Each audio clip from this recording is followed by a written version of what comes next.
Aborder la notion de l'annonce d'une maladie à un enfant, il se pose exactement les mêmes questions.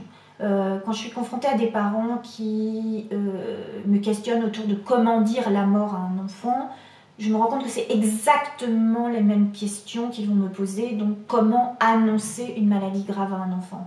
Parce que derrière la notion de la maladie grave, il y a la question de la mort.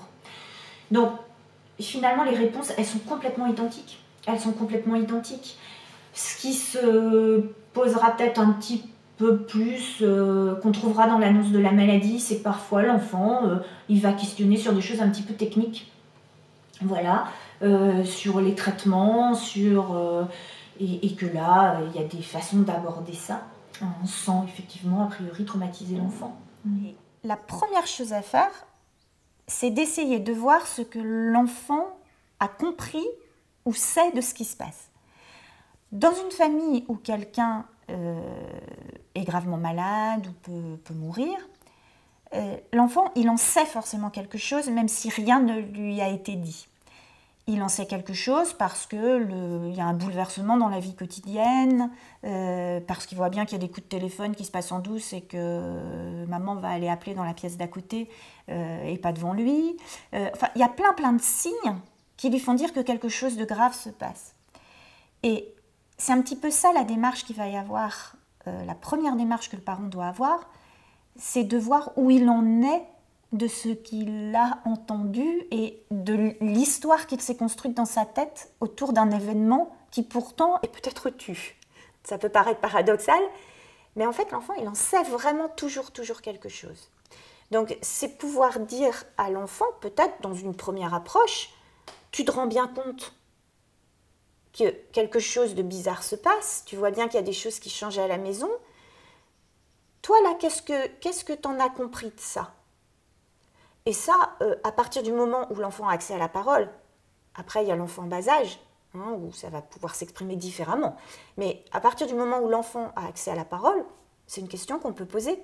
Et on a en général toujours des réponses. On a toujours des réponses. C'est très rare, enfin, en discutant avec les parents, c'est très rare que l'enfant, à ce moment-là, dise « Non, non, il n'y a rien, il n'y a rien ». Cette réponse-là sera peut-être la réponse de l'adolescent. On en parlera aussi, mais chez l'enfant, il va toujours en dire quelque chose. Moi, j'ai l'impression que, voilà, ou j'ai peur. Sa réponse peut être tout simplement, bah, j'ai peur que papa meure. Mais on est parfois surpris que c'est la première chose qui va leur venir à l'esprit. Et j'ai peur que papa meure. Concrètement, on dit quoi? Qu'est-ce qui fait de dire ça? Qu'est-ce qui fait de dire ça? Et là, peut-être que ce qu'il va en dire, justement, ne s'y prête pas. Et c'est là où il va y avoir un exercice assez difficile. Et c'est là où souvent il faut être accompagné. C'est peut-être les limites de l'aide que peut apporter le parent.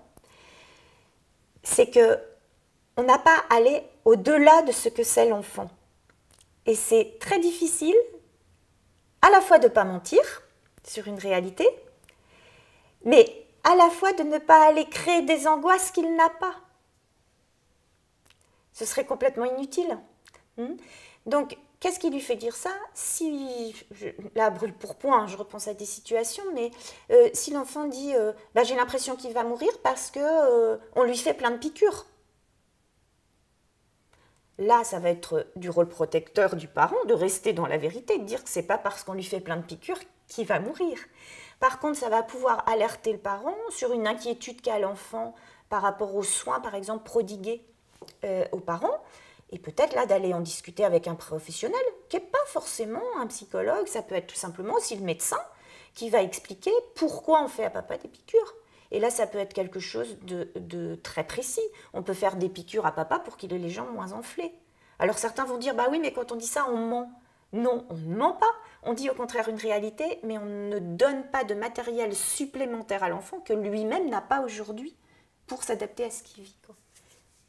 Donc finalement, si l'enfant ne dit pas, ne pose pas la question, mais est-ce qu'avec cette maladie, papa risque de mourir, on ne l'aborde pas forcément. Non, on ne l'aborde pas forcément. C'est quelque chose qui peut venir. Est-ce que papa peut mourir? Le professionnel aura, lui, comment dire, le réflexe de dire, mais si tu me dis ça, pourquoi tu en as peur, tu ressens ça. Mais là, on est peut-être plus dans un travail spécifique. Donc le parent, en fait, n'amorce pas ça. Pas forcément. Si l'enfant n'apporte pas la question textuellement, le parent en fait, c'est vraiment ça, c'est qu'est-ce que l'enfant nous apporte, bien voir ce qu'il veut nous apporter, et on va reprendre avec lui les éléments qu'il a un par un. Mais on ne va pas forcément en rajouter. Je crois que ça, c'est très, très important. Pas en rajouter dans le sens de rajouter une couche, c'est pas ça que je veux dire. Hein. C'est vraiment rajouter des éléments précis, concrets, qui d'ailleurs, là aussi, il y a souvent une projection, parce que ce qui va nous sembler adulte très important à savoir, c'est pas forcément ce qui va être très important pour l'enfant. Et l'inverse, il y a des choses qui vont nous paraître bénignes, et qui pour l'enfant peuvent être une source d'angoisse terrible.